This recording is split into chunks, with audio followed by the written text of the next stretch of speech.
자, 어떻게 지금까지 다 이해됐어요? 지난주에 배웠던 내용도 다 이해됐죠? 이제 오늘 벌써 뭐 이렇게 또 시작이 있으니까 또 뭐는 있어? 끝이 있네. 시작에서 끝이 있어. 벌써 이제 마지막 시간이 됐어요.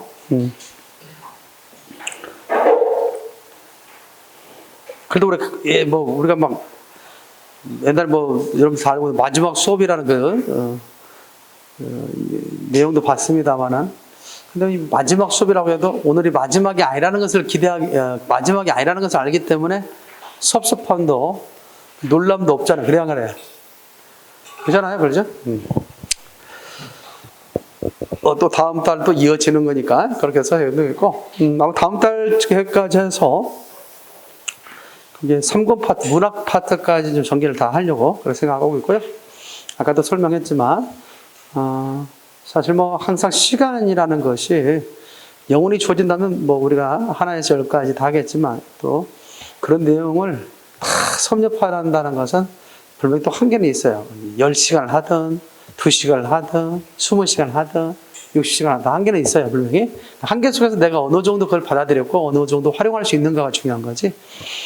항상 내용이 전달하는 한계가 있다, 없다? 있을 수 있다. 그 한계를 이제 극복하는 것은 여러분들의 노력 또는 기타의 시간을 통해서 같이 노력해보는 수밖에 없다. 이렇게 생각하시고, 또 기대해 주기 바랍니다, 다음에. 자, 127페이지에 글의 진술 방식과 전개 방식이라는 게 있어요. 자, 진술 방식이라는 게 뭐냐? 진술 방식은 여러분들 이제 글을 쓰는 목적이 있을 거 아니야, 그러지? 그래서 글을 쓰는 어떤 목적에 의해서 나눠지는 것이 일종의 진술 방식이다 라고 생각하면 되겠습니다. 그래서 글의 진술 방식에는 크게 4가지가 있어요. 교재 127페이지. 127페이지. 내가 앞에 우리 했던 내용들이 있잖아. 그렇구나. 아까 122페이지에서는 이미 다 했던 내용들이니까 넘어간다고 그렇게 했는데, 그렇죠? 그렇게 알고 있어야 되고. 자, 127페이지입니다. 127페이지. 혹시라도 넘어갔다고 생각하지 말고, 특히 단어들의 관계 가운데는 우리가 반열할지, 다이열할지, 그 다음에 또 뭐가 있었죠? 동음어와 다이어의 관계성 설명한 적이 있지. 동음어와 다이어는 구분하는 기준이 어떻게 된다고 했지? 어원이 각각 의미적 연관성이 있으면 동음어가 된다, 다이어가 된다? 다이어가 됐고, 동음어는 어원도 같지 않고 의미도 같지 않은 것을 동음어라고 했지. 그래서 사전을 찾아보면 동음어는 각각에 다 사전에 올라가 있지만 다이어는 중심 의미만 사전에 올라가 있다. 이렇게 얘기한 적이 있습니다. 반여에 대해서도 얘기한 적이 있지. 모든 요소가 달라서 반여가 되는 것이 아니라 하나의 요소가 달라서 반여가 된다. 생각납니까? 그렇죠. 그 내용도 한번 얘기한 적이 있고. 그래서 반여의 종류는 여러 가지 있었죠. 첫 번째가 상보반여. 두 번째가 정도반여. 세 번째 방향반여. 생각나죠? 그럴 때 상보반여는 중간항이 없다는 점에서 모순 관계로 설명할 수 있고, 정도반여나 방향반여는 중간항이 있다는 점에서 소위 반대 관계로서 설명한다고 했죠. 그것도 좀 알고 있으면 될 것 같다라는 생각이 들어요. 그래서 반유 관계 같은 경우에 반대 관계는 둘 다 부정하더라도 모순이 생긴다, 안 생긴다? 반대 관계는 둘 다 부정하더라도 모순이 생긴다, 안 생긴다? 안 생긴다고 했지. 왜? 중간항이 있기 때문에. 그래서 여러분들 교재 125페이지 보면 거기 예제 하나, 소위 날개단의 문제 들어가 있죠. 날개단 문제 가운데 보면은 반유 관계의 어휘에 대한 설명으로 옳지 않은 것은 뭐냐 나왔잖아. 그럴 때 크다, 작다 경우 두 단어를 동시에 긍정하거나 부정되면 모순이 발생한다. OX? 그렇죠? 모순이 발생하지 않는 거지. 왜? 크다나 작다는 뭐기 때문에 반대 관계에 있는 내용이기 때문에 중간항이 있기 때문에 둘 다 부정하더라도 모순이 생기지 않는 거지. 그런 식으로 설명한 적 있습니다. 참고할 수 있도록 하고요. 그래서 이 정도는 다 알고 있을 것 같고, 의미의 표현관에 대해서도 간접적 표현, 간접적 표현에 대해서 또 중의적 표현, 이기적 표현에 대해서 설명한 적 있죠. 참고하시면 될 것 같아요. 자, 그래서 이 시간은 127페이지 글의 진술 방식과 뭐에 대해서? 전개 방식에 대해서 보자라고 얘기한 적이 있습니다. 자, 일단 글의 진술 방식은 글의 목적에 따라서, 내가 글을 갖다 쓰는 목적에 따라서 분류할 수 있는데, 첫 번째는 뭐냐면 설명이라는 게 있죠. 설명. 그래서 글의 진술 방식. 글의 진술 방식.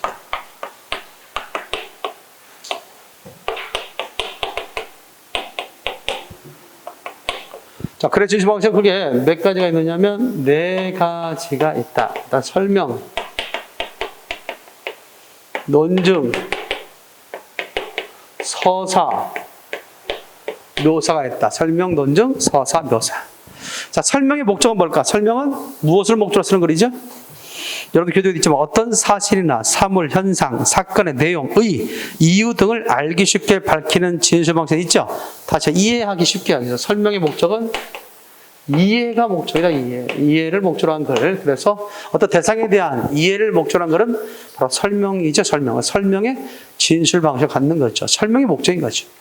두 번째는 뭐 논증이죠. 논증. 그렇죠? 논증은 뭐가 관련돼 있어? 논증은 그 밑에 있죠. 어떤 주장에 대해서 옳고 그름의 이유를 밝히는 논리적 절차 또는 이를 통해 상대방의 신념이나 태도를 변화시키는 것을 목적으로 하는 진술 방식이 있죠.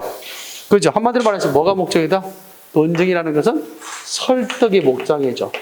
주장을 갖다가 펼침으로써 설득을 목적으로 하는 것이 바로 논증이다라고 얘기할 수 있어요. 그럼 논증은 단순하게 주장만 해서는 안 되겠지. 주장하려면 뭘 들어야 돼?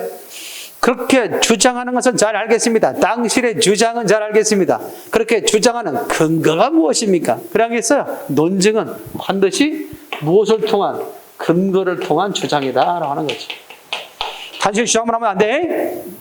가끔은 주장만 난무하는 세상에 그런 주장만 난무하는 것을 많이 볼 수 있죠.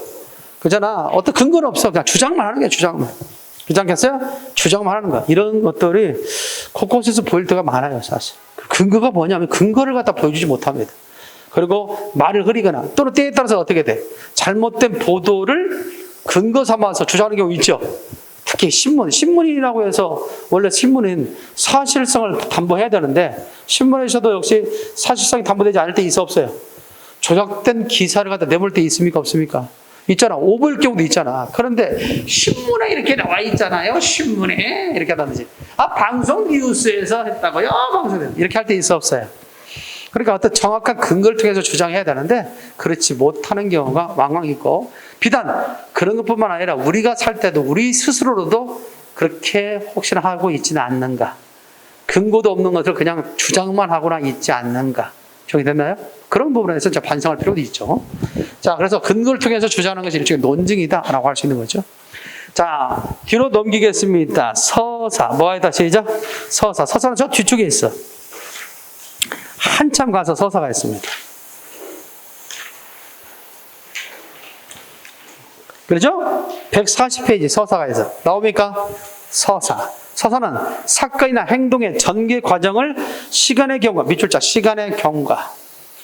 사건이나 행동의 전개 과정을 시간의 경과에 따라 구체적으로 풀어 진술하는 것을 뭐라고 얘기해? 서사라고 해요. 따라서 어떤 사태나 어떤 사건을 시간적 순서적으로 이야기하는 것을 우리 뭐라고 한다? 서사. 그래서 하여튼 서사는 이야기야, 이야기하는 것이 일종의 목적이다라고 할 수 있습니다.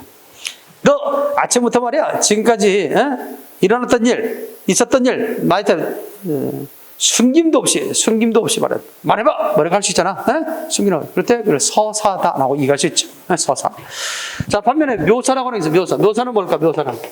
자, 교재 141페이지 보니까 묘사 나오죠. 어떤 대상을 눈에 보여주듯이 글로써 그려내는 방식 있죠. 따라서 어떤 대상에 대해서 마치 그림을 그리듯이 한 장의 사진을 갖다가 그리듯이 표현하는 것을 뭐라고 얘기한다? 묘사라고 얘기한다. 따라서 묘사는 뭐냐면 구체화, 어떤 대상을 구체적으로 표현, 어떤 대상에 대해서 구체적으로 표현할 때 하는 것이 묘사다라고 얘기할 수 있죠. 이것이 바로 그의 진술 방식이라고 얘기할 수 있다. 따라서 이것이 어떤 대상에 대해서 이해를 목적으로 하는 그런지, 어떤 대상에 대해서 설득을 목적으로 하는 그런지, 어떤 대상에 대해서 이야기를 목적으로 하는 그런지, 어떤 대상을 좀 더 구체적으로 표현하기 위한 것인지에 따라서 결국 설명, 논증, 서사, 묘사라고 얘기할 수 있겠다. 정리됐습니까? 그 정도에 대해서 기억할 수 있어야겠죠. 만약 시험에 나오면 이렇게 나오겠죠. 다음 중 글의 진술 방식이 뭐냐 했을 때 이거 나올 수 있잖아. 127페이지 보면 천마총원 경주시 황남동 제125호 고본이다. 1973년에 발굴되었는데 금관과 천마도가 나옴으로써 유명해졌다. 그래서 아마 천마총이 된 것 같죠? 이 고본은 지름 47m, 높이 12.7m의 완전한 봉토본이며 세심한 발굴을 통해 매장물의 본디 모습을 되살릴 수 있었다. 라고 되어 있죠? 뭐에 대해서 설명하고 있어? 천마총에 관한 데서 이야기하고 있죠? 어떤 주장이 아니라 있는 그대로의 사실을 알려주기 위해서, 천마총에 대해서 이해하기 위해서 쓴 글이죠. 그러므로 뭐다? 이거는 설명에 가깝다. 뭐에 가깝다? 설명. 그렇게 해서 우리가 생각해 볼 수 있다는 거죠. 그러죠? 자, 그 밑에는 이제 뭐냐? 논증이 있으면 논증. 논증은 뭐냐? 근거를 통해서 주장하는 거죠? 근거를 통해 주장하는 게 논증이다. 어떤 것을 증명해내는 거죠. 근데 증명할 때 가장 중요한 포인트는 근거를 드려야 한다는 거죠. 근거.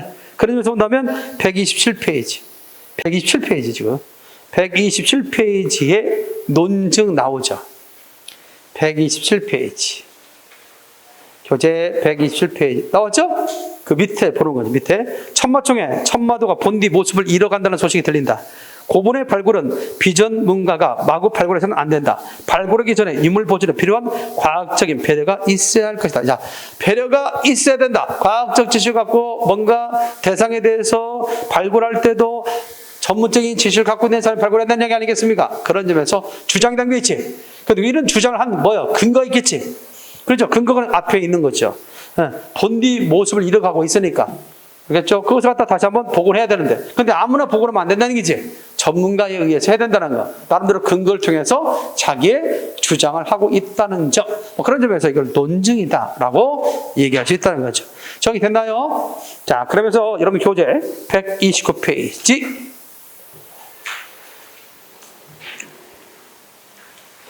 자, 120회 보면 논증의 3요소가 있죠. 논증의 3요소의 밑줄자. 자, 일단 논증의 3요소는 뭐냐? 그게 세 가지가 있어. 명제, 논거, 그 다음 뭐가 있다? 추론이 있다. 이제 명제, 논거, 추론. 자, 명제라는 게 있죠. 명제는 거기에 명제, 논거, 추론을 논증의 3요소라고 그래. 거기에 보면 말하는 사람의 신념, 주장 또는 판단, 지식, 식견 등을 하나의 문장 형식으로 제시한 걸 뭐라고 한다? 명제라고 하지. 그 명제는 그게 세 가지가 있어. 사실명제, 정책명제, 뭐가 있다? 가치명제. 일단 용어만 알아도 해. 사실명제를 말 그대로죠. 있는 그대로 사실 아니야? 자, 한국의 수도는 어디야 지금? 서울이죠. 이것이 바로 사실명제라 볼 수 있죠. 따라서 객관적인 사실을 담거나 어떤 것이 사실임을 표명할 때 무슨 명제라고 한다? 사실명제라고 이야기한다. 저기 됐나요? 그렇죠? 우리가. 자, 대체로 보면 공인관 국어 교수는 임재진이다. 무슨 명제? 사실 명제다라고 얘기할 수 있죠. 됐지요? 파고스 국어 저자는 임재진이다. 무슨 명제? 사실 명제. 이런 데 갖고 있는 교재는 뭐다? 파고스. 파고스가 뭐라고 했지? 자, 그래서 내가 울 따줄게. 파고들면 파고들수록 고독점을 맞는 스터디 학습 전략서. 알겠죠? 그렇게 얘기했죠. 물론 이제 파고스라는 것이 대체도 그리스의 하나의 작은 언덕이라고 했죠. 거기서 많은 사람들이 이제 과거에 회의도 했고 거기서 중요한 안건들을 정리하기도 했는데 바로 그 언덕 이름이 언덕 이름. 네, 언덕 이름이다. 근데 국어의 그 언덕, 국어 뭐 인생에 있어 살다 보면 이 국어의 언덕이 큰 언덕은 아니잖아, 그렇지? 우리가 넘지 못할 언덕은 아니잖아. 어떻게 보면 작은 언덕이야. 그런데 이 작은 언덕도 우리가 사실 처음 배울 때는 힘겹지. 작은 언덕도 처음에 넘을 때는 어렵잖아, 그렇지? 그런 작은 언덕을 여러분과 내가 같이 넘어가자라는 차원에서 파고스라고 이름을 지었다고 했죠. 파고스 국어. 무슨 국어? 파고스 국어. 이렇게 해서 설명했습니다. 아마 첫 시간에 얘기했는데 중간에 수업을 오신 학생들 아마 못했을 것 같아서 설명을 해줬습니다. 파고스 국어 그런 뜻이에요. 파고들면 파고들수록 고독점을 맞는 스터디 학습 전략서. 이렇게 해서 얘기가 되겠습니다. 자, 명제 종류는 크게 세 가지. 사실명제, 그래서 가치명제, 정책명제가 있다. 자, 가치명제는 대상의 좋고 나쁨이나 가치를 따져서 제시하는 명제를 무슨 명제? 가치 명제라고 얘기합니다. 그래서 세종대왕은 우리의 역사상 가장 뛰어난 뭐다다지? 지도자다. 무슨 명제? 가치 명제라고 얘기할 수 있죠. 그러니까 전체 명제라는 것은 뭐뭐 해야 한다는 당위성이 들어간 명제를 무슨 명제라고 그래? 정책 명제라고 해야 된다. 됐습니까? 그래서 그 밑에 보면 남북한은 하루속히 통일되어야 한다. 당위성이죠. 이런 문제를 무슨 명제? 정책 명제다라고 얘기할 수 있습니다. 보통 설명문이 있죠. 설명문. 설명문 같은 경우는 이해를 목적으로 쓴 글이잖아. 따라서 설명문은 주로 어떤 명제들이 많이 들어갈까? 사실 명제가 많이 들어가죠. 있는 사실에 대해서, 객관적 사실에 대해서 설명하는 거니까. 이해됐나요? 그러잖아요. 다음에 근데 마찬가지로 그 밑에 있는 정책 명제나 가치 명제 있죠.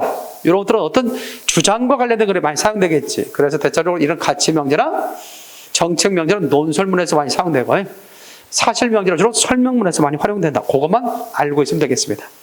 자, 밑에 논고입니다. 자, 어떤 주장을 펼치기 위해서 근거로 들은 거 있죠.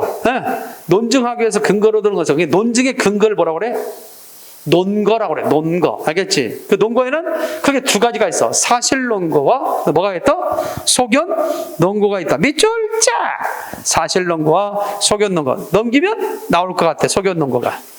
찾았나요? 나왔죠? 사실 논거가 무슨 논거가 있다? 소견 논거가 있다. 이렇게 알고 있으면 될 것 같아요.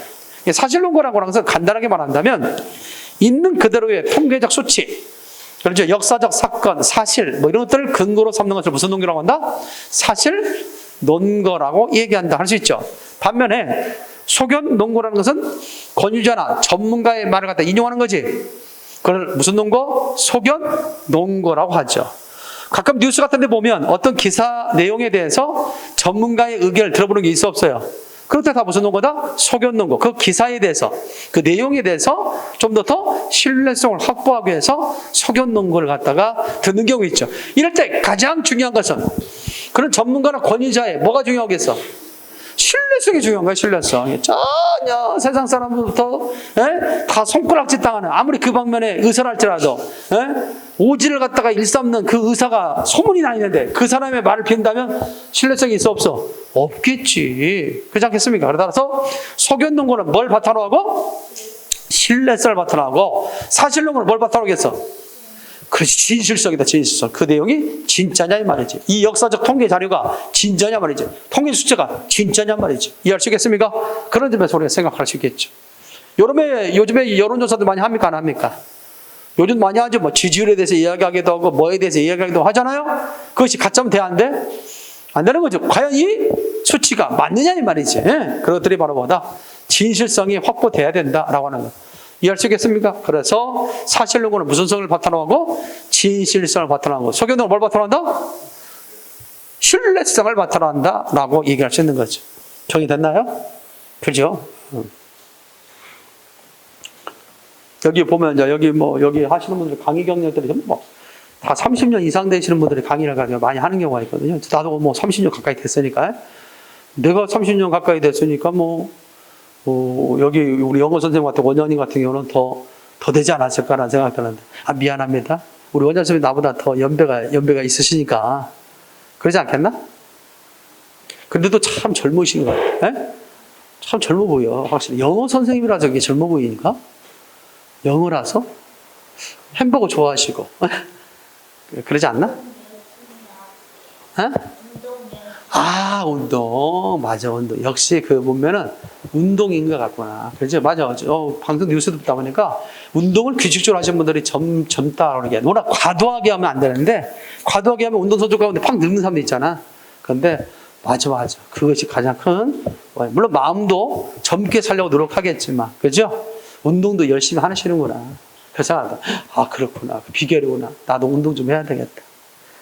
적어도 우리 원장선생님보다 더 늙어 보이면 안 되는데. 그렇잖아. 지금도 더 늙어 보이려나 몰라도. 어찌됐든. 그렇습니다. 그럼 여기 보면 많은 선생님들이 더 이렇게 강의를 상당히 오래 하신 분들이 내가 이렇게 보니까 다 그러시더라고. 그래서 그만큼 이제 노하우가 있겠죠? 그런 데서 꼭 합격으로 가야 되겠죠? 합격의 어떤 결과가 생겨야 되고, 우리는 열심히 또 가르쳤는데 또 우리 학생들이 실수하면 안 될 것 같고, 실수하지 않도록 우리 선생님들도 많이 격려하고 또 가르침으로써 다들 여기에 앉아서 수업을 받고 있는 학생들 또는 방송을 듣고 있는 우리 학생들 모두 다 뭐 할 길로? 합격의 길로 갈 수 있도록 최선을 서로 노력해야 되겠죠. 자, 어쨌든 우리가 기억할 수 있고, 그 다음 밑에 추론에 대해서, 뭐에 대해서? 추론의 밑줄. 자, 추론. 그래서 우리가 논증의 3요소 몇 가지가 있다고? 3가지가 있다. 3가지. 해봐. 첫 번째. 논증의 3요소 3가지. 첫 번째 시작. 명제. 두 번째 논거. 세 번째 추론입니다. 추론에 대해서 추론이란 게 뭐냐? 추론은 결론을 끌어내는 방법을 추론이라고 그래. 다 같이 시작. 결론을 끌어내는 방법을 뭐라고 얘기한다? 추론이라고 합니다. 결론을 끌어내는 방법을 추론이라고 합니다. 됐어요? 그러면 결론을 끌어내는 방법으로서 추론에는 어떤 것들이 있는가? 이거 좀 한번 잠깐 설명하도록 하겠습니다. 추론이라. 그래서 결론을 끌어내는 방법이다. 결론을 끌어내는 방법을 추론이라고 하고요. 다른 말로는 이것을 뭐라고 나올 때냐면 논리적 사고, 논리적 전개라고 그래요. 논리적 전개. 그래서 문제는 이렇게 나옵니다. 다음 글의 추론 방법은 뭐냐? 이렇게 나올 때도 있지만 다음 글의 논리적 전개 방식은 뭐냐? 다음 글의 결론을 끌어내는 방법은 뭐냐? 알겠죠? 이렇게 다 똑같은 질문이야. 이렇게 식이 나온다. 따라서 다음 글의 추론 방법은 뭐냐? 이런 식의 문제 나올 수 있겠고, 결론을 끌어내는 방법은 뭐냐? 이렇게 나올 때도 있고, 다음 글의 논리적 전개 방식은 뭐냐? 나올 때 있어요. 이렇게 하나다. 여기서 두 가지만 하다. 두 가지. 아까 우리가 논증이라는 것은 근거를 통해서 주장한다고 했잖아. 그렇지? 근거를 통해 주장하는데, 이때 근거를 통해 주장한다. 근거를 통해 주장할 때 귀납 추론이라는 게 있고, 귀납 추론이라는 게 있고, 그 다음 무슨 추론이 있다? 연역 추론이라는 게 있다. 자, 귀납 추론은 뭘 귀납 추론이냐? 근거가 어떤 근거냐면, 귀납 추론은 일반적 사실이 아니라 구체적 사실을 근거 삼는 거예요. 구체적 사실들.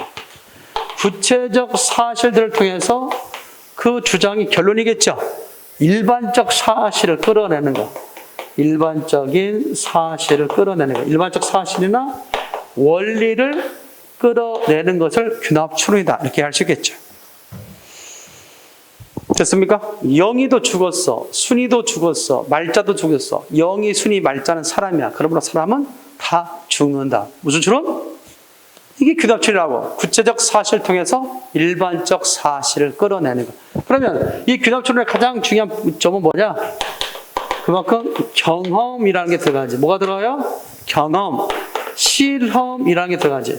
우리는 물이 처음부터 100도씨가 되면 물이 끓는다는 사실 알았을까 몰랐을까? 몰랐겠지. 어떤 사람은 안타깝게 98도, 99도까지 갔다가 끓지 않는 모양이 돼서 포기한 사람도 있겠지. 그런데 좀 더 잠깐 절었던 사람이 뭐하니까 딱 보니까 100도가 됐는데 그때 끓었어. 그러면 그 사람이 뭐야? 이제 발견한 거지. 그러면 그 한 번 됐다고 해서 결론을 낼 수는 없겠지. 또다시 100도까지 기다려봤겠지. 그랬더니 어김없이 100도가 되니까 물이 끓더라는 얘기지. 그런 걸로 봐서 물은 100도가 되면 끓는다라는 일반적인 원리를 끌어냈다. 뭐에 다지? 귀납 추론. 그래서 귀납 추론은 뭐가 들어가? 경험, 실험이란 말에 들어가면 귀납 추론이다라고 생각해 두면 될 것 같습니다. 알겠습니까? 우리가 어떤 약의 효능을 갖다가 이해할 때도 마찬가지지. 처음에 씨약이 나온 다음에 신약이 나온 다음에 어떻게 되겠어요? 여러 사람들에게 임상 실험을 거쳐 안 거쳐? 거치지. 그렇게 한 결과 거기에 효능을 갖다가 밝혀내지 않습니까? 이 약이 이런 데서 먹으면 이러한데 효과가 있다는 것을 검증해서 발표하겠죠. 처음부터 그 약이 효능이 있다고 전제해놓고 할 수는 없는 거지. 다 실험해 본 결과 그런 효능이 있더라는 얘기 아니겠습니까? 무슨 추론? 귀납 추론. 그래서 귀납 추론은 어떤 말에 들어간다? 경험이나 실험에 들어간다. 됐나요? 그렇게 알고 있으면 되겠어요. 요즘에 그 여론조사 하는 것들이 있어 없어? 있지? 그것도 다 뭐야? 모든 사람을 조사해서 그런 결과를 낸다 안 낸다? 내지는 않지. 표본조사 하지? 그러므로 다 무슨 추론이다? 귀납 추론이다. 그게 좀 더 구체적이게 뭐 통계적 귀납 추론 이렇게 하겠는데 그냥 귀납 추론의 의미만 알고 있으면 되겠어. 됐습니까? 그 다음에 연역 추론입니다. 연역 추론은 뭐겠어? 연역 추론은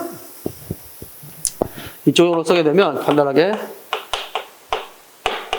연역 추론이다. 이것은 일반적 원리로부터 또 일반적 사실로부터 무엇을 끌어내는 거지? 구체적 사실을 끌어내는 거지. 그죠? 일반적 사실로부터 뭘 끌어내는다? 구체적. 일반적인 원리나 일반적인 사실로부터 구체적 사실을 끌어내는 것을 무슨 추론 방식? 영역 추론 방식이라고 얘기할 수 있습니다. 가끔 그러지. 뭐 시어머니하고 며느리가 싸울 때 있어 없어? 얘기할 수 있지. 너는 안 늙냐? 너도 늙어. 그렇게 할 때 있지. 그러니까 늙은 사람 관시하지 말라고. 그런 주장하기 위해서 너도 늙어 이렇게 할 수 있잖아. 그럼 이 사람의 전제는 뭐야? 이 할머니의 전제는, 시어머니의 전제는 모든 사람은 늙는다. 너도 인간이라면 너도 늙는다. 이거 아니겠어요? 일반적 사실 전제에서 구체적 사실을 끌어내는 거예요. 무슨 추론 방식? 영역 추론 방식이다라고 얘기할 수 있습니다. 뭐가 귀납 추론이고 뭐가 영역 추론인지 알겠습니까? 그 정도만 세두면 되겠죠. 어렵지 않죠? 그렇게만 정리해두면 되겠습니다.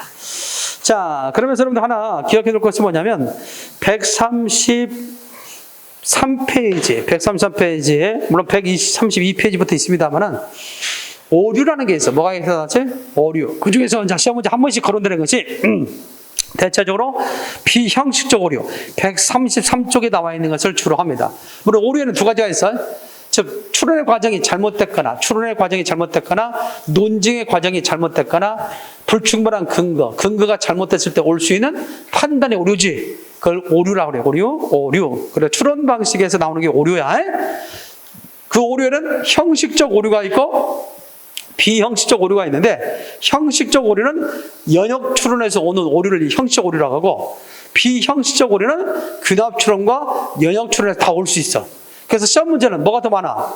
형식적 오류는 너무 간단한 거야. 그래서 대체적으로 수능에서는 언급되는 경우가 있지만 공무원 시험에서 거의 안 나왔고 공무원 시험에서 주로 비형식적 오류가 나온다. 그래서 이 시간은 기본반에서는 비형식적 오류에 대한 이야기만 잠깐 하도록 하겠습니다. 자, 첫 번째입니다.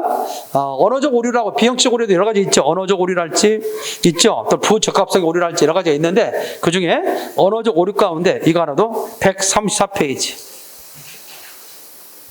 134페이지에 있어서 기억해야 될 것. 애매어 사용의 오류 있죠? 밑줄자. 애매어 사용의 오류.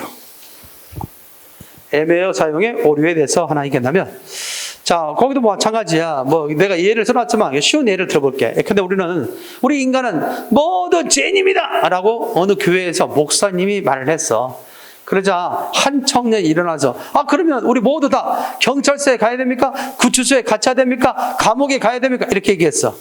그렇다면 이 젊은이의 말은 그 죄인의 의미를 실제적으로 우리가 법을 어겼을 때 갖는 죄인의 의미로 봤던 거죠.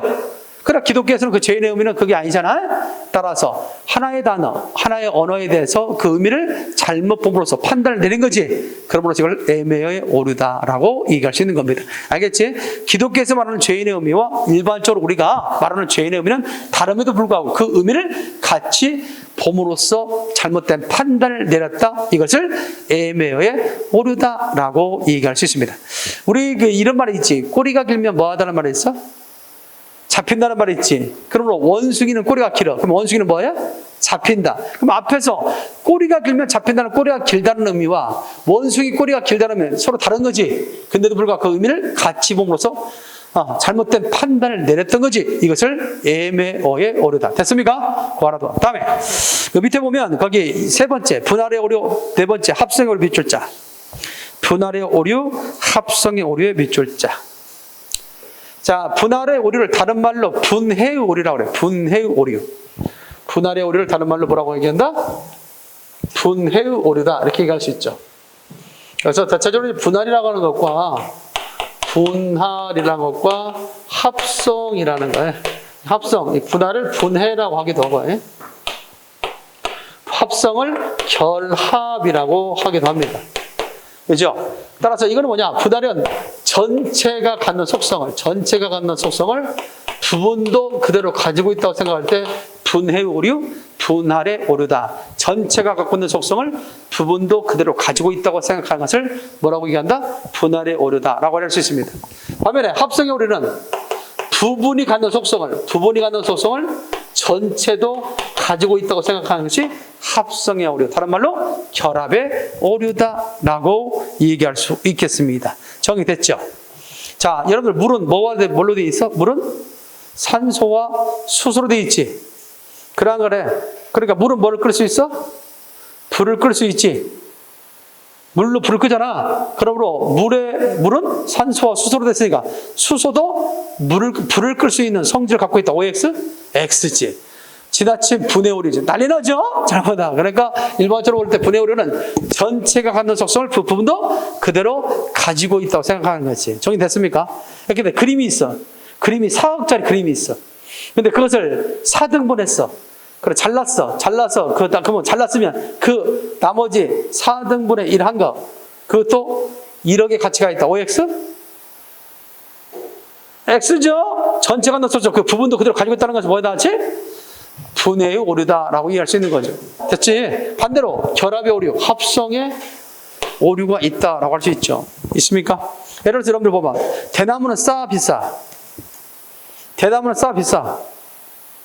싼 편이지, 대나무는. 싼 편이죠? 안 사봐서 모르겠지만 좀 싼 편이야. 나무 종류의 대나무는 좀 싼 편이야. 근데 대나무가 싸니까 대나무로 만든 죽제품도 싸다. OX?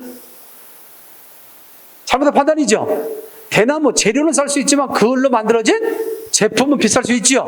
그것을 뭐라고 한다.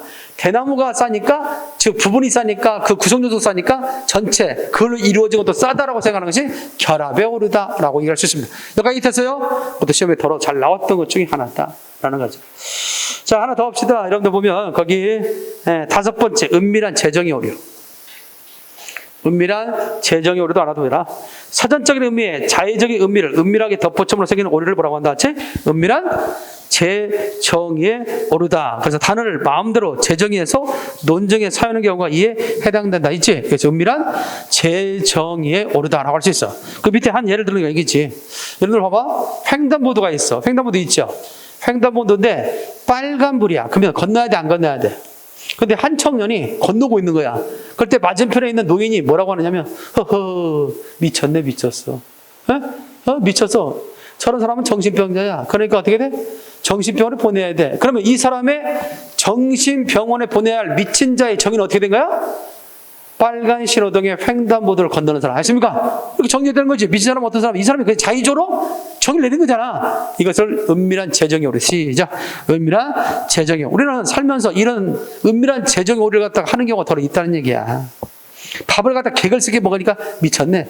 저 미친놈 아니야 저거? 이렇게 생각하잖아. 밥을 개걸 쓰게 먹는 게 미친놈은 아니잖아. 미친놈처럼 미치는 사람이 그렇게 먹을 수는 있겠지. 그렇다고 해서 그 사람이 미친 사람은 아니잖아. 이런 것들이 바로 뭐라? 은밀한 재정의 오류다라고 할 수 있어. 한참 내일 모레가 시험인데 막 오늘 자고 있어. 수험생. 그럼 어떻게 돼? 미쳤어. 그럼 이 사람이 또 미친 사람이 되는 거야? 이 사람의 판단은 뭐야? 내일이 시험인데도 불구하고 오늘 수업 시간에 잠을 자는 사람, 이게 미친 사람이야. 다 은밀한 재정의 오류. 우리 살면서 그런 경우 있다 없다? 많은 부분에 있어서 살면서 그런 오류를 범하고 살고 있다는 거야. 그래서 알아두란 얘기야. 135페이지. 부적합한 오류. 부적합한 오류 가운데 다음과 같이 사람의 호소하는 가운데 있습니다. 사람의 호소하는 논증 가운데 인신공격 뮤출자, 인신공격. 주장하는 사람의 인품이나 직업, 과거의 정황 등을 트집 잡아 비판하려. 어떤 상대방이 뭔 얘기를 했어. 주장했어. 그러면 주장에 대해서 뭐 하면 되는데? 근거를 통해서 상대방을 반박하면 되는데 그냥 뭐라고 해. 아유, 저 사람 말 믿지 마. 저 사람은 옛날에 교도소 갔다 왔대. 이게 뭐예요? 다 인신공격이지. 정리됐나요? 그 사람의 주장에 대해서 근거를 통해 반박하는 것이 아니라 그 사람의 사적인 문제를 가지고 그 사람의 주장을 반박하는 거. 이걸 뭐라고 한다? 인신공격이다 라고 할 수 있죠. 하나 더 할까? 피장파자. 피장파자가 다른 말로 역공격이라고 그래. 가끔은 그러지. 내가 좀 피곤할 때 보면 일찍 잘 수도 있잖아. 또 여러분들 같은 수험생하면 또 일찍 잘 수도 있잖아. 그러지 않겠어요? 그러니까 너는 이렇게 공부도 안 해? 그렇게 오빠가 말했어. 야, 수험생이 이렇게 공부도 하고 이렇게 잔단 말이야? 그럴 때 여러분들도 똑같죠. 오빠는 열심히 하는 줄 알아? 오빠도 자잖아. 뭐요? 내가 비난받는 상이 당신도 똑같이 비난받을 수 있다고 하는 거야. 그러면 역공격을 당하지 않으려면 뭐예요? 나는 달라야지. 적어도 그 어떤 말을 하는 사람은 적어도 그것에 대해서 뭡니까? 온전히 하고 있어야 되지. 그렇잖아. 열심히 하는 오빠라면 그 동생이 그 말을 따를 거 아니야. 근데 오빠도 열심히 안 하면서 일찍 다녀! 지금 몇 시야? 라는 질책에 대해서 오빠나 일찍 다녀. 아빠나 일찍 다녀. 이렇게 될 수 있다면 그 집안은 뭐예요? 그 말하고자 하는 어떤 목적이 달성되지 못하는 거지. 그렇지 않겠습니까? 그래, 뭐 해야 돼? 거울이 돼야 되죠. 알겠죠? 거울이 돼야 되죠. 자, 어찌됐든 우리 기억할 수 있는 게 뭐냐면 그게 바로 피장파장이다. 그렇게 생각하면 되겠습니다. 다음에 두 번째, 대중이 호소. 뭐의 호소? 대중이 호소한다. 또 다른 말로 군중이 호소한다고 그래. 대중이 호소한다. 그 다음에 또 뭐라고 얘기한다? 군중에 호소한다. 이런 말을 할 수 있어요. 가끔 그러죠. 어린아이들이 뭘 사두려고 그래. 사줘. 아빠 이거 사주란 말이야. 근데 보니까 지금 소용가치가 없는 거야. 그리고 지 나이에 필요 없는 것이고 내가 볼 때는. 그랬더니 뭐라고 그래. 안 들어주면 나만 없단 말이야. 그러잖아. 나만 없단 말이야. 이 물건 우리 집이 아니라 우리 반에서 나만 없단 말이야. 할 수 있잖아. 그래서 군중이 호소하고 대중이 호소하는 거죠. 자기 개인의 의견이 아니라 다른 사람도 다 있으니까 그러니까 나도 있어야 된다라고 하는 거. 이해할 수 있습니까? 군중이 호소한다. 뭐에 호소한다 다시? 대중에 호소한다라고 할 수 있죠. 이 책이 많은 사람이 읽고 있어. 그러니까 이 책이 뭐다? 좋은 책이라고 생각하는 거야. 다 뭐야? 군중이 호소한다. 대중에 호소한다라고 얘기할 수 있습니다. 뒤로 넘겨. 136페이지. 네 번째, 권위의 호소. 네 번째, 권위의 호소. 이 네 번째 권위의 호소를 다른 말로 부적합한 권유라고 그래요. 부적합한 권위의 호소. 부적합한 권위의 호소다. 이렇게 써놔. 권위의 호소 또는 부적합한 권위의 호소다.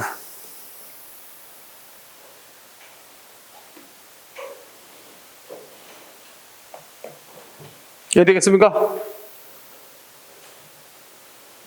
됐죠? 자, 지구는 돈다. 물론 우리가 다 알고 있는 사실이면 지구는 돈다. 그래? 우리는 지금 살면서 지구가 돌고 있는 거 느껴져 안 느껴져? 저 안 느끼지 막 돌고 있다면 얼마나 어지러울 거야. 그러지 않겠습니까? 근데 지구가 돌고 있대. 자, 그런데 그것을 갖다가 어때? 근거를 두겠대. 누가 얘기해서? 누가 지구가 돈다고 했어? 그럴 때 과학자의 의견을 갖다 들어서 지구는 돈다라고 하는데 우리 교회 목사님이 그러셨어. 뭐 한다면 어떻게 돼요? 좀 신뢰성이 부족하죠.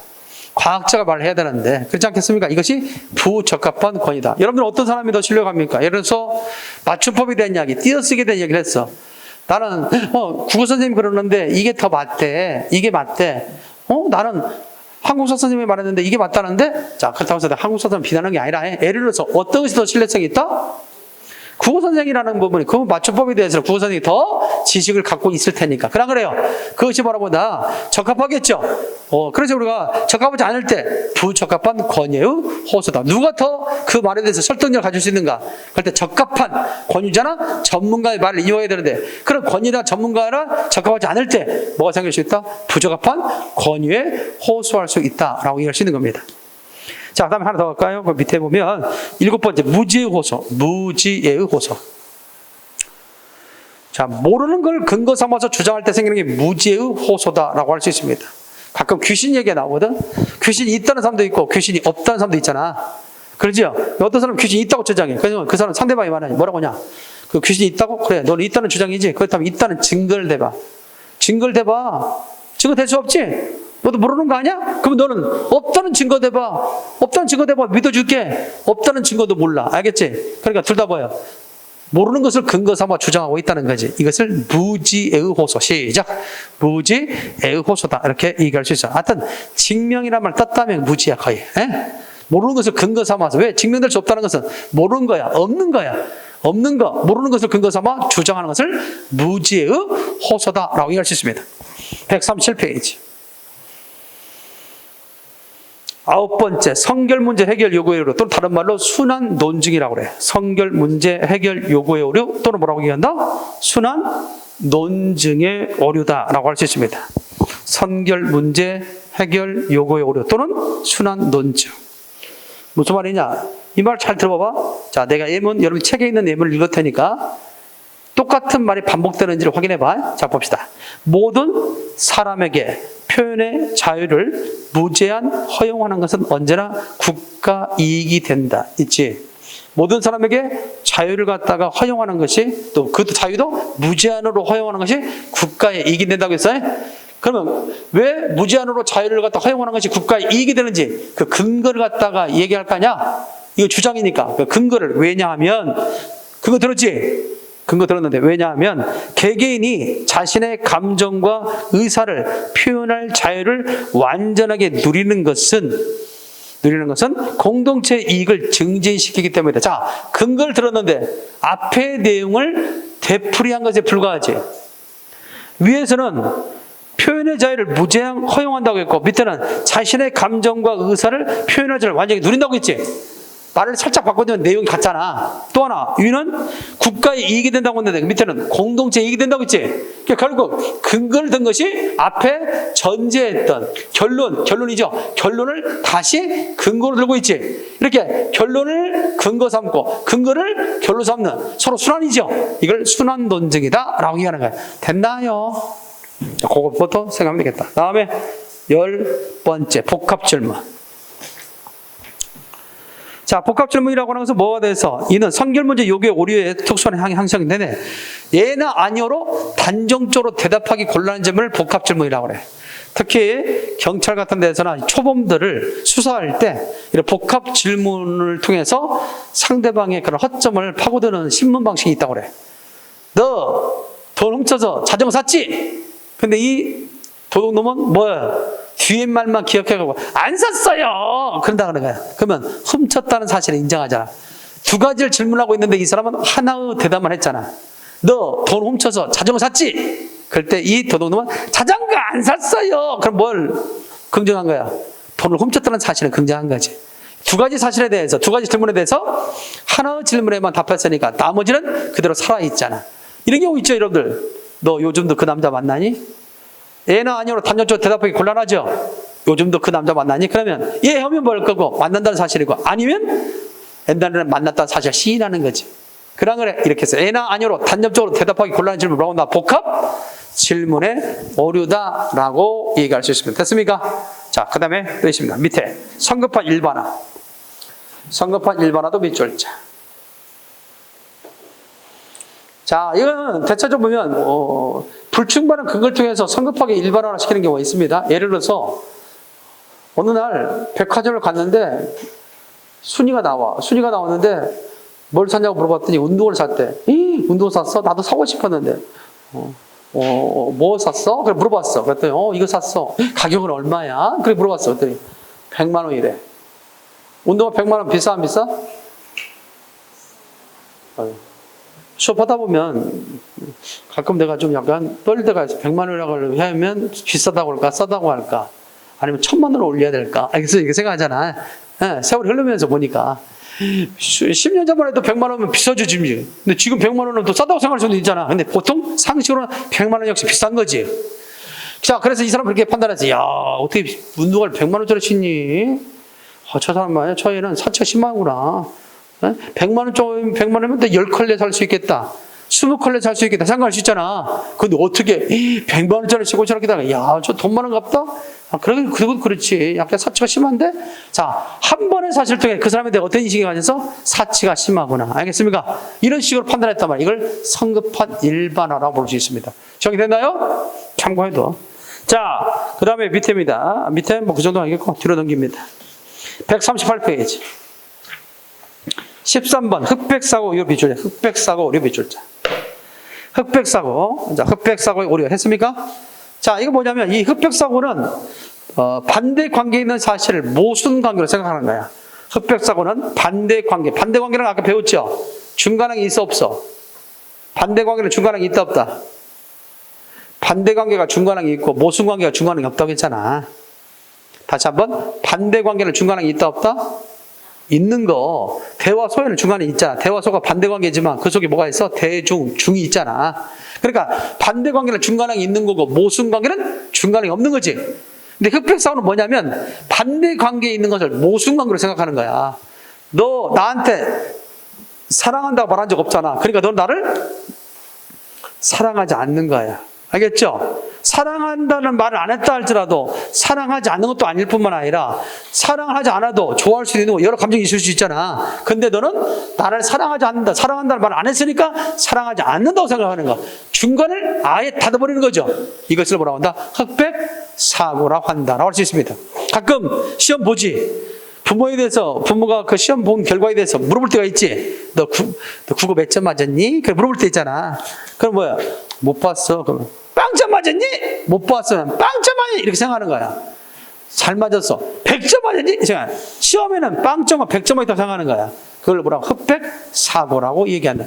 됐나요? 참고해둬라. 더 14번째 의도 확대. 뭐의 확대 다치? 의도 확대와는 대비 줄자. 의도하지 않은 결과에 대해서 의도가 작용했다고 보는 오류를 의도 확대의 오류라고 얘기할 수 있습니다. 알겠죠? 가끔 이런 문제 있죠. 담배를 갖다 피우는 사람도 있을 텐데, 그렇지? 나는 뭐 담배를 피우지 않기 때문에 담배에 대해서 나는 그런 경험이 있죠. 내가 어렸을 때 한번 동생이 한번 아빠가 담배가 있어서 제 털에 5살 때인가 6살 때인가 내 여동생이 오빠도 한번 펴봐, 오빠다 이러잖아. 그래서 호기심에 아빠의 담배를 한번 입에다 물어본 적이 있어. 6살 때인가 7살 때. 너무 매운 거 있지. 네? 그래서 그때 충격이 있어서 그 이후로 나는 담배를 입에 대지 않았는데 군대 가니까 고참이 담배를 피라는 거야. 담배. 난 안 핀다고. 원래 크리스찬이기도 했지만 나 안 핀다고 그랬었거든. 어떠니 안 펴? 고참이 주는데 안 펴. 그러더라고. 그때 내가 이병 때. 군대 간 지 얼마 안 될 때. 당연히 주는 거야. 요즘 같으면 걸리죠? 근데 그때는 옛날에 그러지 않았다고. 까라면 까는 거지 뭐 이런 말까지 하면서. 만약에 고참이 주는데 안 펴? 그러더니 담배 개비를 20개비 있잖아. 담배 한 갑이 20개 들어있다거든. 20개를 내 입 위에다 넣는 거야. 그러고 불을 붙이려고 하는 거야. 그리고 이다가 내가 뭐 하겠어? 어렸을 때 있지, 기억. 아빠가 담배 그 산자 하나 이렇게 물었다가도 그 써가지고 내가 그냥 죽을 뻔 알았는데 이거 하면 내가 죽겠다. 그런 생각에 그 당시에 뱉어버렸어요. 뱉어버리니까 뭐가 있어? 여기저기 발길을 찾겠지. 그래. 그럴 때는 나는 그때 좀 많이 맞았어. 그래도 부당함에도 불구하고 그 당시에는 크게 의뢰 그런 줄 알았다니까. 군대 생활 오래됐잖아. 지금은 뭐가 그런 일이 있겠어. 근데 그것도 하나의 추억이야 이제. 에? 추억처럼 말할 수 있잖아. 지금은 이게 추억처럼 말할 수 있는 그 당시에는 절박했거든. 내가 죽을 수도 있겠구나. 그러고 나서는 그런 하나의 또 것은 그 이후로 뭐 나를 갖다 그렇게 미워해서 뭐 계속해서 나를 그 고통을 주는 건 아니고 그로부터는 나를 담배를 권하지 않더라고. 근데 만약에 그때 한번 피기 시작했다면 내가 나의 또 결심이라고 할까? 절대 그 군대 가기 전에도 안 폈지만 군대 갔을 때 담배를 배우고 뭐 술을 갖다 배우고 막 간다고 하잖아. 근데 그런 것들을 내가 하지 말아야 되겠다. 군대 가서 나는 철저히 그걸 내가 이행해야 되겠다. 이런 마음을 했거든. 다른 건 몰라도 그걸 철저히 이행했지. 군대 갔을 때. 그랬더니 담배도 안 폈고 술도 안 먹고. 그랬더니 그 부분에 대해서 인정을 해줘서 어느 날에서 중대 회식이 있었는데 중대가 한 150명 됐거든. 150명 앉아있는 자리에서 회식을 해. 회식을 하는데 중대장이 나한테 술을 따라주더라고. 술을 따라주는 거야. 내가 이제 뭐 행정병이니까 술을 따라주는 거야. 임병장 술 한 잔 먹게. 그래서 술 안 먹습니다. 그래서 그 중대 회식할 때도 뭐 중대장이 나 술 따라주는 게 없는데 그날따라 술을 딱 해서 나를 주더라고 한 잔을. 그래서 먹으라고 술 받으라고. 그래서 내가 안 먹습니다. 그래서 저는 술 안 먹습니다. 그때 갑자기 막 인상이 다 달라지더라고. 자기도 그러지. 내가 생각해서 주는 건데 말이야. 왜 안 먹어? 이런 눈빛으로 보면서 또 학명이라고 생각하는 거야. 학명? 명령을 하는 얘기. 명령인데 안 먹는다. 그러더니 딱 갑자기 일어나더라고 중대장이. 썰렁 해주잖아. 분위기 싸해지고. 그래서 정준대에게 물어보는 거야. 준대! 여기 임병장 술 먹나? 안 먹나? 그런 거야. 그랬더니 150명이 안 먹습니다! 딱 하는 거야.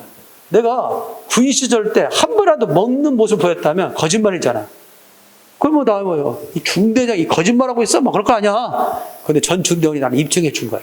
예, 임병장 안 먹습니다.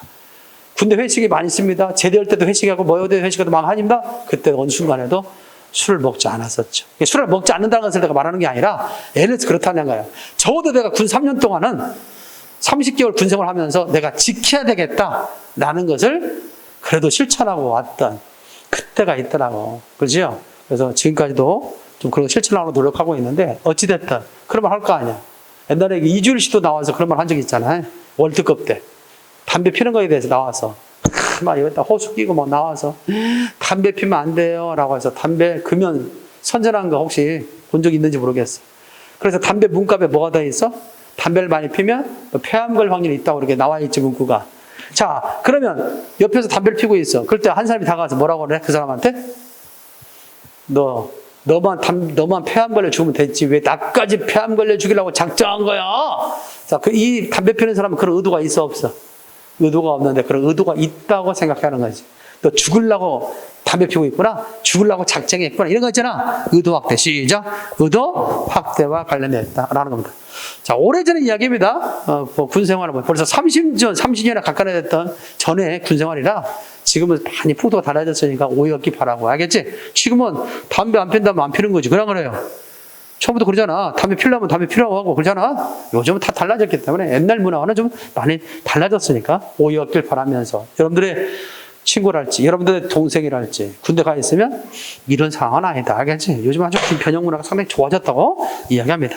자, 의도 확대. 다 같이 알겠습니까? 그런 의도가 없는데 의도 확대. 가끔 보잖아. 막 늦게 왔을 때 그런 엄마도 있었잖아. 막 딸이 새벽 2시, 3시 들어오니까 너 나 피 말려 죽이라고 작정했구나 했습니까? 근데 그런 의도 있어 없어? 없는 거지. 어쩌다 보니까 늦은 거지. 그것을 의도 확대라고 한다. 자, 그 다음에 139페이지. 인과운동. 시작. 인과운동 있죠? 단순한 선후관계를 인과관계로 생각하는 거야. 여러분들, 까마귀 날자 배 떨어진다는 말 들어본 적 있어? 까마귀가 날고 나서 배가 떨어질지도 불구하고 까마귀가 날았기 때문에 배 떨어졌다라고 하네. 그래서 그런 거 있잖아. 항상 니 탓하는 경우 있어 없어? 내 탓이 아니라 뭐 하는 경우? 니 탓할 때 단순한 선후관계를 인과관계로 생각하는 것. 이해할 수 있습니까? 그래서 인과 혼동에 오르다라고 얘기할 수 있겠습니다. 정리됐죠? 이것 때문에 우리가 가끔 그러잖아. 축구 중계방송을 본다든가 엊그전에도 뭐 평가절이 있었습니다만 그죠? 가끔 보면 내가 보고 있을 때 지고 있으면 내가 봐서 지나? 그럼 내가 안 봤어. 그랬더니 이겼네? 아, 내가 안 봐서 이기는구나. 이렇게 할 수도 있잖아. 이런 것들. 내가 볼 때마다 이겼으면 돼. 봐줘야 이기는 거야. 그럼 안 봤으면 내가 안 봤기 때문에 졌다고 할 수 있잖아. 이게 단순한 선후관계지. 본 거 안 본 거 단순한 선후관계인데 그것의 결과물에 대해서 자꾸 원인과 결과로서 설명하는 건 내가 안 봤기 때문에 이긴 거고 안 봤기 때문에 진 거다. 이건 아니다는 거지. 단순한 선후관계를 인과관계로 생각, 인과혼동에 오르다. 다음에 논점 일탈. 다 같이 뭐가 있다? 자, 자다가 봉창 터지는 소리가 바로 논점 일탈에 오르다라고 얘기할 수 있는 거죠. 그래서 우리가 대체로 보게 되면 그런 말 있죠. 논점 일탈이에요. 그래요. 여러분들 그 지문은 상당히 기니까 쉬운 것을 갖다가 설명한다면 이런 거 있죠. 오빠하고 동생이 TV 채널 갖고 싸우고 있어. 그죠? 그러면 이 사람은 뭐예요? 이들의 싸움은 자기가 보고 싶은 채널을 보고 싶다는 것이 있잖아. 근데 그 모습을 보고는 엄마가 성질나니까 뭐야? 너희들 그렇게 할 일 있으면 네 방에 들어가 공부를 해! 할 수 있죠. 그러면 이 엄마의 주장은 이들이 서로 다투는 논점과 관련돼 있어 없어? 남매가 다투는 논점은 뭐였냐면 채널이잖아. 채널. 내가 이 채널 보겠다. 이 채널 갖고 싸우고 있는데 엄마는 뭐라고 해서 전혀 논점과 관련이 없는 TV 거기에 대해서 얘기하지 않고 공부를 하라고 했잖아. 그러니까 논점에서 벗어나서 안 벗어났어? 벗어났지? 이걸 논점 일탈이라고 한다라고 얘기할 수 있습니다. 어렵지 않죠? 논점 일탈. 그것만 하면 됐다. 다음에 17번째. 발생학적 오류 밑줄자. 발생학적 오류. 어떤 사상, 사람, 관행, 제도 등의 원천이 어떤 속성을 갖고 있기 때문에 그것들이 그러한 속성을 갖고 있다고 추론한 오류를 뭐라고 한다? 발생학적 오류라고 그래. 자, 예를 들어서 그러잖아. 우리가 좀 그렇게 생각할 수 있죠. 근데 옛날에 식인종이 있어. 뭐가 있어? 식인종. 사람을 먹는 그런 종족이 있었겠지. 근데 A라는 사람이 그 식인종의 후예야. 그럴 때 우리는 어떤 선입견을 가질 수 있어? 저 사람도 사람을 갖다 잡아먹을 수 있겠지. 네? 라는 생각을 가질 수 있겠지. 그 사람의 출신이, 그 사람에 있어서의 조상이 식인종이었기 때문에 이 사람도 그런 속성을 가지고 있다고 생각할 수 있겠지. 이것을 발생학적 오류라고 얘기합니다. 알겠습니까? 잘해도. 그러니까 우리가 대접할 수 있는 것도 마찬가지야. 한국이 품격이 올라가고 세계적으로 뭡니까? 인정되는 국가가 되면 전 세계에 나가더라도 한국에서 왔다는 것에 대해서 뭐예요? 환영한다는 말이에요. 한국 사람이에요? 그러면 사진 찍어주세요. 뭐 했어요? 호의를 받아요. 근데 한국에 대한 이미지가 나버리면 어떻게 되겠어? 경계하겠지. 맨날 한국이 맨날 테러나 있고 막 그렇게 해봐. 그러면 어떻게 되겠어? 저 사람들은 테러 분자가 될 수 있어. 그렇게 생각할 거 아니야. 우리도 그런 인식이 있잖아. 중동이 그런 나라는 아니잖아. 전체가 그러지 않잖아. 근데 중동에 과거에 테러 분자들이 많이 있었어, 없었어? 있었지. 그리고 어디 중동에서 왔다면 혹시 테러 분자 아니야? 이렇게 생각하는 거야. 다 이게 발상학적 오류와 관련되어 있다라고 할 수 있습니다. 따라서 어떤 사상이나 사람, 관행, 제도 등의 원천이 어떤 속성을 갖고 있기 때문에 그것들이 그러한 속성을 갖고 있다고 생각하는 것을 뭐라고 한다? 발상학적 오류다라고 할 수 있습니다. 정의됐죠? 자, 이거기에 이제 마지막 140페이지 보면 서사. 아까 얘기했던 거죠? 서사. 그래서 일어난 순서대로 얘기하는 거. 그래서 그 밑에 보게 되면 서울역에서 새마을호로 기차를 탄 것이 오전 9시. 우리 일행이 경주에 도착한 것은 오후 1시. 조금 지난 시각이었다. 우리는 역 부근의 간이 식당에서 칼국수로 요기를 하고 택시로 천마총을 갔다. 천마총 주위에는 이를 모를 고문들이 여럿 있었다. 이라고 있죠? 어때요? 일련의 그런 행동을 시간의 순서대로 쭉 기술하고 있지? 이런 것들을 우리 뭐라고 한다? 서사라고 한다. 마지막 하나만 더 보면 141페이지. 묘사. 아까 설명했지, 묘사. 어떤 대상을 구체적으로 마치 앞에서 보는 것처럼, 선명하게 보는 것처럼 그래 나가는 것을 뭐라고 한다? 묘사. 묘사에는 두 가지가 있어. 주관적 묘사가 있고, 무슨 묘사가 있다? 객관적 묘사가 있다. 알겠죠? 주관적 묘사는 다른 말로 갖다 써놔. 있네. 인상적 묘사, 문학적 묘사라고 한다. 있어? 비출해놔. 주관적 묘사를 다른 말로 뭐라고 한다? 인상적 묘사, 문학적 묘사라고 한다. 그래서 비유가 많이 들어가고, 주관적 묘사는 뭐가 많이 들어간다? 비유가 많이 들어간다. 이번에 시험에 출제됐던 것이 이거죠. 그 밑에 보면 이 효속에 메밀꽃 필무렵이 있어 없어? 요게 시험에 나온 거예요. 잘 나와.